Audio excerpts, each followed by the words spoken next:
Uh, well, according to DSM-5, a person with a schizoid personality disorder is generally detached from social relations and has a restricted emotional expression in interpersonal settings. So basically, this means that they're not really sociable. They avoid social relations, and even their emotionality is very limited or restricted. They don't show emotions when they're with people.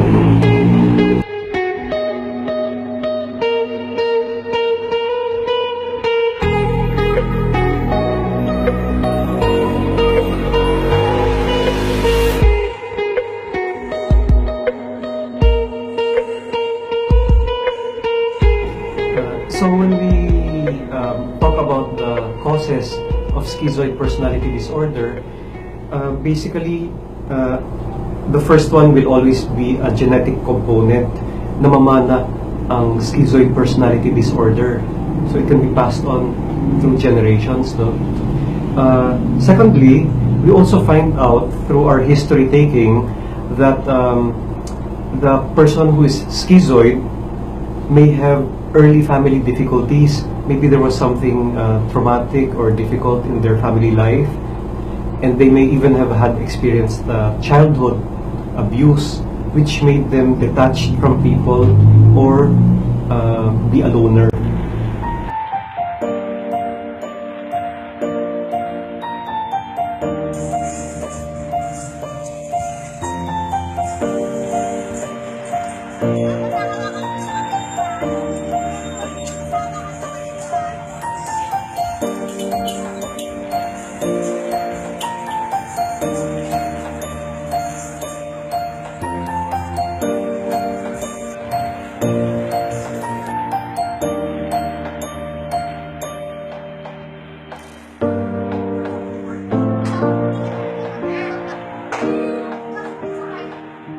Again, according to DSM-5, a person with schizoid personality disorder will have most of the following traits which I'm going to mention. Like, for example, the schizoid personality may have no desire or enjoyment for close relationships.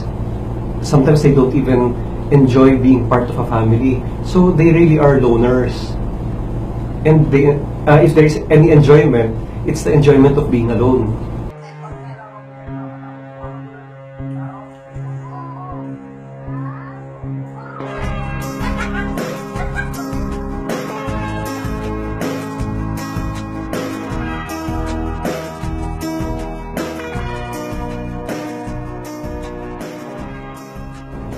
Secondly, the schizoid person will always choose solitary activities. They like to be alone even in their activities.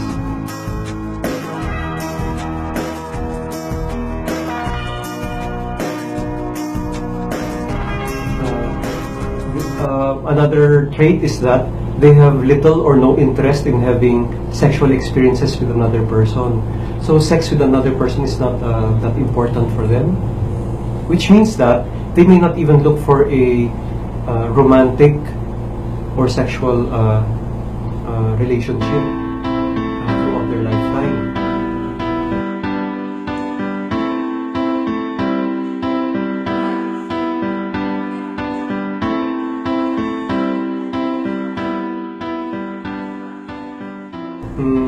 Another trait is that they may take pleasure in very few activities. They also lack close friends or confidants other than first-degree relatives. And they also appear very indifferent, unemotional when people praise them or criticize them. So in other words, parang wala silang pakialam whether they get praise or criticism.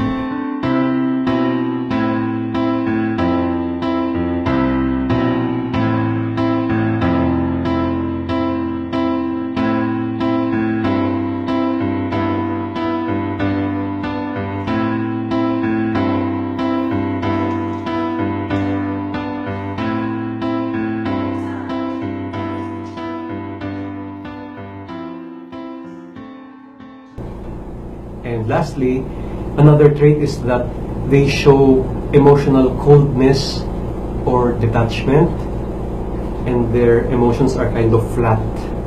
So they have flat emotions, and they feel detached and cold. So those are the traits of a schizoid personality.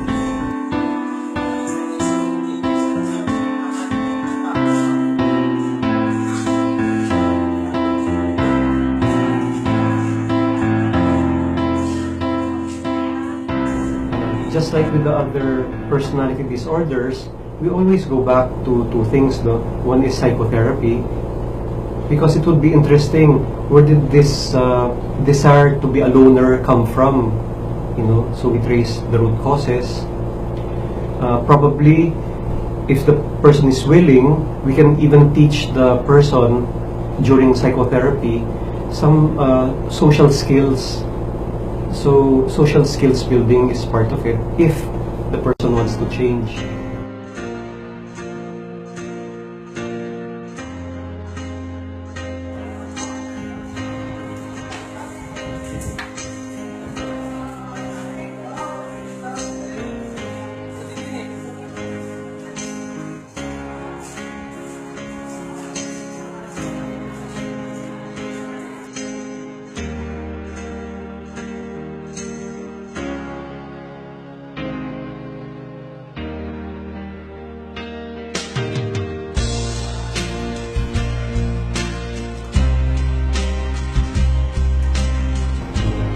And lastly, there might also be medications. Sometimes we give antidepressant medications to schizoid people because even if they generally enjoy being alone, sometimes they also get lonely. And antidepressant medication may remove their depression, or it may even help them become more sociable.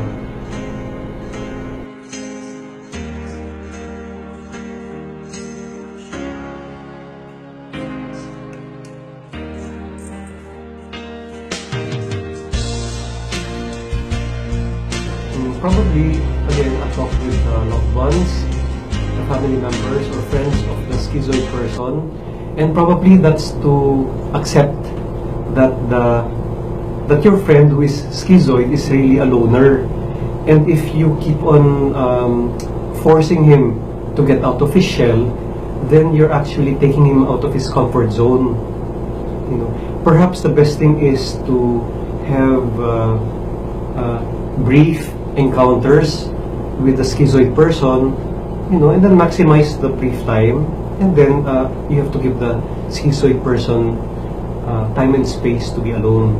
In that case, you're showing that person that you actually respect the person's being alone. And of course, if you feel that the person is depressed, then you can invite the person for consultation, and of course we can give antidepressant medication.